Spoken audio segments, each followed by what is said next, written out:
then. Ooh, damn. So I got to start off on the tough one. This division's real good, man. The NFC West is real intriguing to me, dude.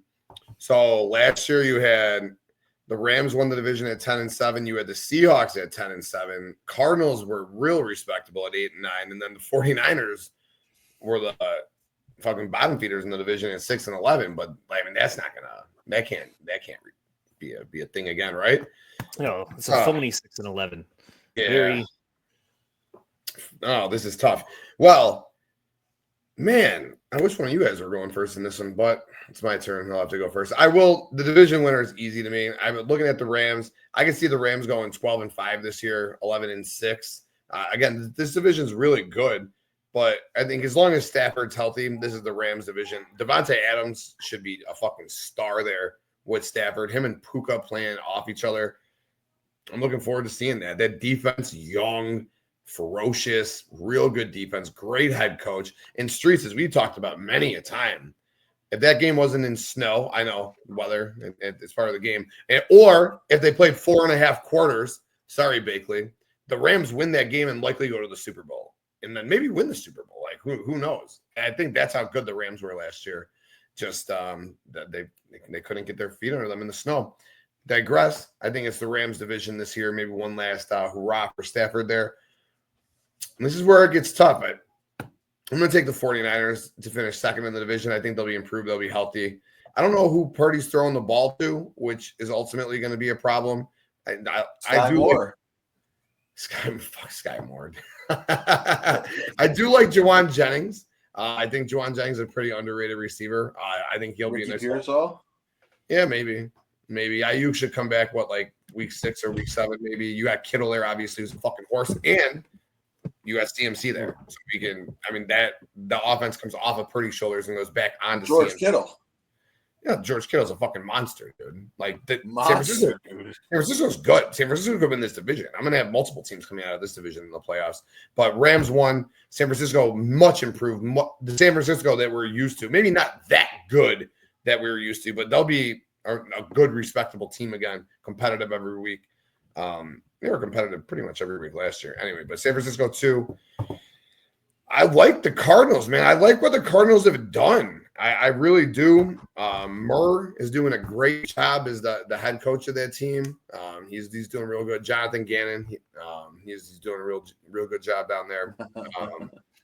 So I can see them going. This is a real tough division. I can see the Cardinals going 9-8 and fighting for that last spot. But Cardinals 3.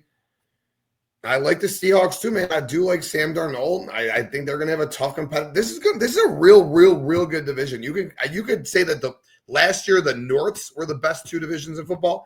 I think this year the Wests are the best 2 divisions in football. But I do have Seattle coming up last place in that division, like 7-10. So yeah, that's my order right there. Streetz, what about you? Oh man. Okay. Me next. So I'm going to go. This is tricky because of Stafford.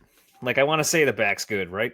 They got him in cryogenic chambers and all kinds of weird, like, vans outside the stadium and doing all kinds of crazy stuff with them. So I want to say that back is good. But even if it's not, like, Jimmy G's not good, but like with McVay and that defense, it could probably be respectable enough to float by still until Stafford does get back. So I'm probably going to take the Rams also winning this division. What we saw about halfway through last year, we saw that defense got legit. And I think that defense is going to be pretty good again this year. The offense, we know, with Stafford healthy, with Sean McVay, that'll be one of the top units. They'll put up points. Kyron Williams, it's a good squad. It's a lot relying on Matthew Stafford's back, which is no pun intended there. Like, literally his back is where this is all kind of riding on. But for the sake of this, we're going to say them 1. I do agree with Tim on this one, too. San Francisco probably is going to come in second on this. Everything just fall apart. Everything fell apart for them last year. CMC with the Achilles and the calf thing early on, and then Brandon Ayuk holding out, misses all of camp, comes back, he gets hurt. And I know right now all their wide receivers are banged up yet again, but I think Ricky Pearsall is actually going to be pretty good for them. CMC looks healthy. They got Kittle. That defense should be improved. I think they're going to come in second this year. We'll see the bounce back. I love Shanny as a head coach too, so I think that's what they do. Then I have Arizona. Also, man, I'm copying them on everything here. I have Arizona coming in third. I think that's close to a 500 team again. They need to open up. I think they'll be better defensively, but I need to see them open up more offensively. They're a very boring offensive team. And this is no knock on Trey McBride was great last year, but from all volume only. They had Marvin Harrison Jr. running track. That's it. He was running go routes. Then I don't know what they got to get more creative with him. And they gotta. It was almost, Bears fans know this well now. It was like the Shane Waldron route tree that they had wide receivers running out there. So I need to see a little bit more out of that offense. And then Seattle, I think Seattle is actually, I don't think Sam Darnold starts the entire season for them. I think at some point they're going to be just below 500. They're going to realize they're out of the playoffs. And then Sam Darnold, who's not playing like he was last year, is going to get benched. Maybe this is week 8. And I think Jalen Milroe takes over, and that's it. And then c'est la vie. Jalen Milroe is now the quarterback for the Seattle Seahawks. Sam Darnold's a backup again next year somewhere else. Damn. Wow. Damn, dude. Wow. So you have to say, who did you end up taking to win the division? My bad, I missed that. I took the Rams. A lot weighing on the back of Stafford, but I still took the Rams there. Okay. So you got the same order as I do? I said, yeah, same order. Okay. Because even if Stafford misses a few weeks, I think they got enough with McVay. Jimmy G could probably get them by. I'm writing this all down, so we'll go back to it at the end of the season. So we'll come back and talk about it. All right, well, then I want to switch some picks around because I was trying to be a contrarian on a couple of them.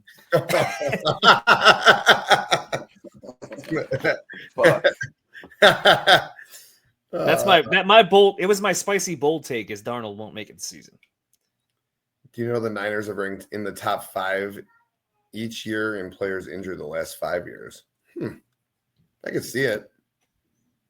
Shanahan's a great coach. It's not when the game's on the line. No, I do love Shanny though. I think Shanny's a great coach all around. I think he doesn't have weakness in his game. Uh-oh. I think he's the best coach in that division. Better than Sean McVay. Wow. Damn. McVay. I do. I mean, I think they're pretty close. They're tit for tat. I think they both fucking I think McVay's had a little more to work with fucking Matthew Stafford, and that's the edge he has on, winning a Super Bowl as opposed to losing a couple for fucking Shanahan. You give Shanahan Stafford, I think he wins a Super Bowl too.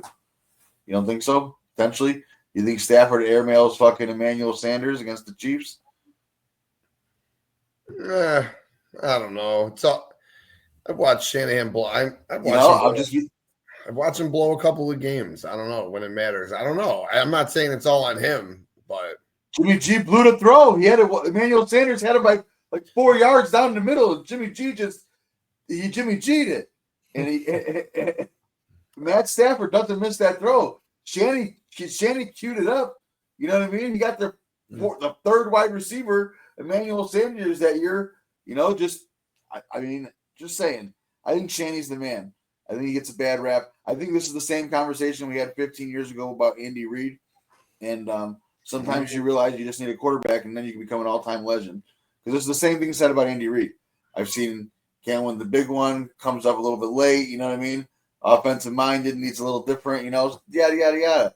And then you get a quarterback, and, now Andy Reid's top 3 coach all time, top 4. People are like, Big Red, he's lovable. He's in the commercials. Just saying. I'm going to take the Niners to win the division. Only because the Stafford back thing in preseason is just like, how does this happen? Talk about the preseason. You know what I mean? It's August. Like that's got to be scary to anybody. And I do think McVay could coach up Jimmy G, but I think Niners have a little more favorable schedule. I don't think it's a bad schedule, and I think they're going to go like 11-6, and I think the Rams are going to be right behind them because I think Jimmy G, McVay can get Jimmy G to 10-7 too, or 11-6 right there with them. I agree with that, but the Stafford thing scares me. It really does. I mean, he got beat up a lot in Detroit. I watched it firsthand. Tim knows. Tim's a Lions fan. He's seen it. Stafford's still your favorite player? He won that game, man. Monday Night Football, him and Megatron, they put up so many points, dude. They beat the Bears' ass, and I knew they were going to beat the Bears' ass, dude. We lost by a touchdown. That was scrap worthy that night. So, like, if you ever want to scrap, then that was the night that we were going to scrap. I mean, technically, I guess you owe me one. You said you always would.